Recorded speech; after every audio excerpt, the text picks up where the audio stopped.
In the middle of the 5th century, as the Western Roman Empire crumbled under relentless pressure, northern Italy fell into chaos, with Attila the Hun sweeping across the land and even Rome itself no longer safe.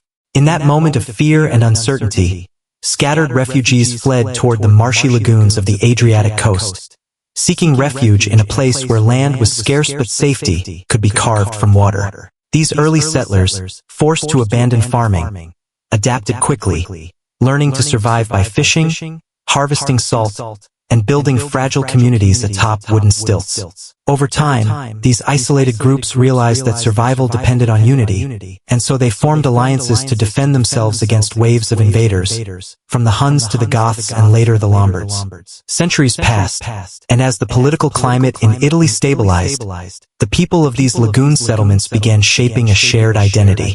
They chose leaders to guide them, aligning themselves strategically with the Byzantine Empire to secure protection while maintaining a degree of independence. This delicate balance allowed them to grow stronger, especially when external threats forced them to retreat deeper into the lagoon, transforming their environment into a natural fortress that enemies struggled to penetrate. Their resilience paid off when major powers recognized their autonomy, and Venice emerged not just as a refuge, but as a rising force positioned between East and West. As trade routes expanded, Venice evolved rapidly. Its merchants became the lifeblood of the city, transporting grain, wine, salt, timber, and other goods across vast distances. In exchange, they brought back silks, spices, and rare luxuries that elevated Venice's status far beyond its humble beginnings. A distinct Venetian culture took shape, driven by ambition, innovation, and a relentless focus on commerce rather than conquest. Unlike many feudal societies of the time, Venice developed a republican system where power was carefully distributed, ensuring that no single ruler could dominate unchecked. Wealthy merchant families played a crucial role, balancing authority and protecting the republic's long-term interests. The city's growth was fueled by its strategic mastery of trade, especially the lucrative spice routes. Venetian ships dominated the Mediterranean, and their influence stretched deep into foreign markets. However, success brought tension. Relations with former allies, particularly the Byzantine Empire, began to deteriorate as Venetian merchants grew more assertive.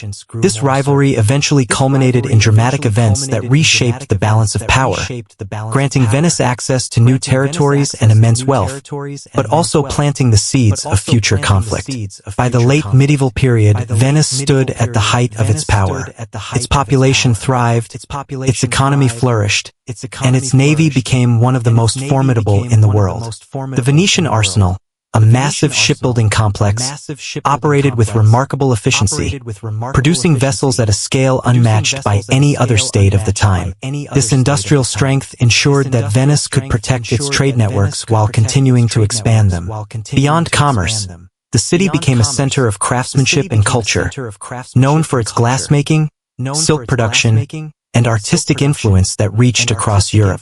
Yet, as new powers emerged and global trade routes shifted, Venice faced challenges it could not fully control. The rise of competing empires and the opening of Atlantic trade routes gradually reduced its dominance.